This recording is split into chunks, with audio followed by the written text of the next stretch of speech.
कहानी की शुरुआत होती है तुलंबा, जो अब पाकिस्तान में है, के एक इलाके से। यहाँ एक व्यक्ति रहता था जिसका नाम था सज्जन। दुनिया की नज़रों में वो बहुत बड़ा परोपकारी और नेक इंसान था।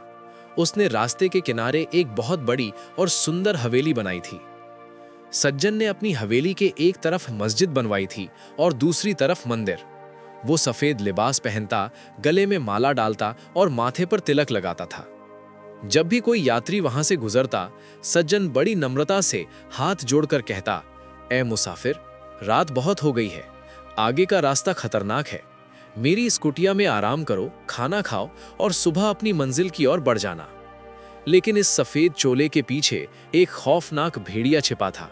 वो यात्रियों को रात में सोते समय मार देता, उनका सारा सामान लूट लेता और उनकी लाशों को हवेली के पीछे बने एक गहरे कुएं में फेंक देता था। उसके लिए इंसान की जान की कीमत बस उसकी पोटली में रखे चंद सिक्कों के बराबर थी। दूर क्षितिज से दो साए सज्जन की हवेली की ओर बढ़ रहे थे। ये थे जगत गुरु बाबा नानक और उनके साथी भाई मर्दाना। गुरु नानक देव जी अपनी उदासी यानी यात्रा के दौरान भटके हुए जीवों को सीधा रास्ता दिखाने के लिए निकले थे। मर्दाना ने दूर से भव्य हवेली देखी तो कहा, बाबा देखो सामने कितनी सुंदर सराय है। मस्जिद और मंदिर दोनों बने हैं। लगता है यहाँ कोई बहुत बड़ा अल्लाह का बंदा रहता है। गुरुजी मुस्कुराए, उनकी आंखों में सब कुछ साफ था। उन्होंने कहा, मर्दाना, जो बाहर से सफेद दिखता है जरूरी नहीं कि वो अंदर से भी साफ हो। पर चलो आज इस सज्जन से भी मिल लेते हैं। जैसे ही गुरुजी और मर्दाना हवेली के द्वार पर पहुंचे, सज्जन ठग उन्हें देखकर बहुत खुश हुआ। उसने गुरुजी के चेहरे का रूहानी नूर देखा तो उसके मन में लालच आ गया। उसने सोचा, ये कोई मामूली फकीर नहीं लगता, इसके पास जरूर कोई बड़ा खजाना या कीमती रत्न होंगे। आज का शिकार बहुत बड़ा है। सज्जन ने बड़े आदर से उन्हें अंदर बिठाया, उनके हाथ पैर धुलवाए और लजीज खाना पेश किया। लेकिन गुरुजी ने खाने को छुआ तक नहीं। वे जानते थे कि इस भोजन में मासूमों का खून शामिल है। सज्जन ने कहा, महाराज आप कुछ खाते क्यों नहीं? आप बहुत थके हुए लग रहे हैं, आराम क्यों नहीं करते? गुरुजी ने उसकी आंखों में आंखें डालकर कहा, सज्जन, हम यहाँ सोने नहीं आए हैं, हम तो जागने और जगाने आए हैं। अभी सिमरन का वक्त है। सूरज ढल चुका था और तुलंबा की गलियों में सन्नाटा पसर गया था। सज्जन ठग की हवेली में मशालें जल रही थीं। सज्जन अपनी कोठरी में बैठा अपनी तलवार की धार तेज कर रहा था। उसकी आदत थी कि वो आधी रात के बाद जब मुसाफिर गहरी नींद में होते तब हमला करता था। वो बार बार झरोके से बाहर झांकता और मर्दाना के खर्राटों या सोने की आवाज का इंतजार करता। लेकिन उसे अंदर से सिर्फ एक धीमी, सुरीली और रूहानी गुनगुनाहट सुनाई दे रही थी। गुरु नानक देव जी सोए नहीं थे, वे जाग रहे थे। सज्जन के मन में बेचैनी बढ़ने लगी। उसने सोचा, ये कैसा फकीर है, आधी रात बीत गई पर इसकी आंखों में नींद का नामो निशान नहीं। जब सज्जन ठग दबे पांव गुरुजी के कमरे की ओर बढ़ा तो अचानक गुरुजी ने भाई मर्दाना को आवाज दी, मर्दाना, रबाब उठा, इलाही बाणी आई है। मर्दाना ने रबाब की तारें छेड़ी और उस सन्नाटे में एक ऐसी धुन गूंजी जिसने सज्जन के कदमों को वहीं कील दिया। गुरु नानक देव जी ने गाना शुरू किया। उनके बोल सीधी सज्जन के कलेजे को चीर रहे थे। उजलू कहे या चिलक्कणा, खोटेम कालड़ी मस, यानी कांसा बाहर से कितना भी चमकीला हो, रगड़ने पर कालिक ही छोड़ता है। सज्जन ठग दरवाजे के पीछे छिपकर सुन रहा था। गुरुजी आगे कह रहे थे, सज्जन सेई नाल में चलंदियां नाल चलन्नी, यानी असली सज्जन वे हैं जो परलोक के रास्ते में भी साथ चले, जहां इंसान को अपने कर्मों का हिसाब देना होता है। सज्जन के हाथ कांपने लगे। उसे लगा जैसे गुरुजी एक एक शब्द सीधे उसके लिए कह रहे हैं। गुरुजी की वाणी में वर्णन था कि कैसे सफेद लिबास पहनने वाले बगुले मछलियों का शिकार करते हैं, कैसे सिमल का पेड़ ऊंचा तो होता है पर उसका फल किसी काम का नहीं होता। जैसे जैसे कीर्तन आगे बढ़ा, सज्जन ठग को अपनी हवेली की दीवारों से मासूमों की चीखें सुनाई देने लगी। उसे उन लोगों के चेहरे याद आने लगे जिन्हें उसने इसी कमरे में मारकर पीछे के कुएं में फेंक दिया था। गुरुजी की वाणी कह रही थी कि अंत समय में जब यमराज का हिसाब होगा तब ये धन दौलत, ये हवेली और ये पाखंड काम नहीं आएगा। सज्जन को महसूस हुआ कि वो जिस नरक की आग की तैयारी दूसरों के लिए कर रहा था उसमें वो खुद जलने वाला है।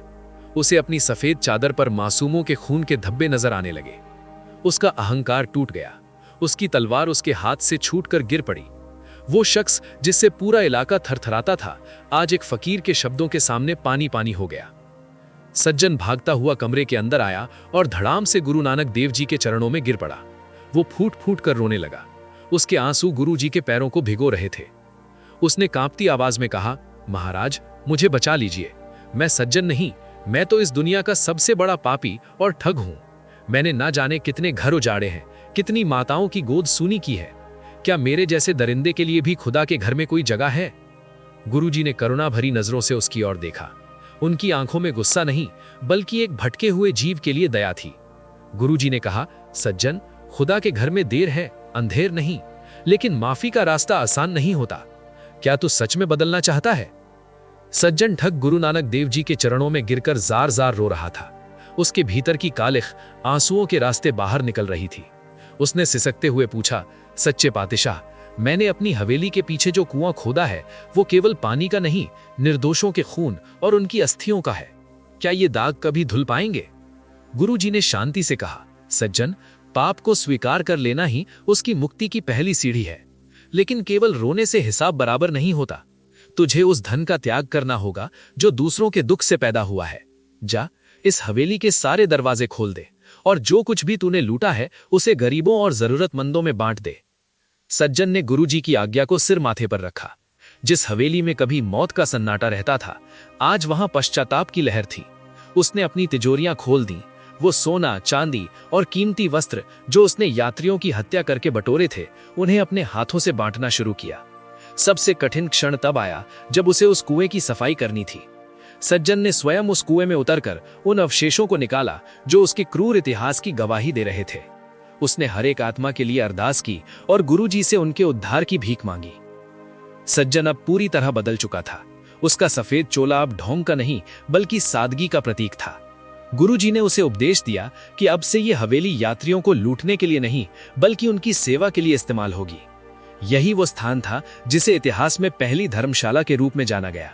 सज्जन, जो पहले राहगीरों का गला काटता था, अब उनके पैर धोता, उन्हें खाना खिलाता और रात भर जागकर उनकी रखवाली करता।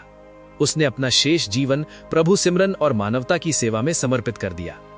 जब गुरु नानक देव जी और भाई मर्दाना वहां से प्रस्थान करने लगे तो सज्जन की आंखों में प्रेम के आंसू थे। उसने हाथ जोड़कर कहा, बाबा, आपने एक मरी हुई रूह को दोबारा जिंदा कर दिया। गुरुजी ने आशीर्वाद देते हुए कहा, सज्जन, याद रखना, इंसान अपने जन्म से नहीं, अपने कर्मों से महान बनता है। नाम जपो, कीरत करो और वंड छको, यही सच का मार्ग है। गुरु नानक देव जी के चरणों की धूल ने एक कातिल को संत बना दिया।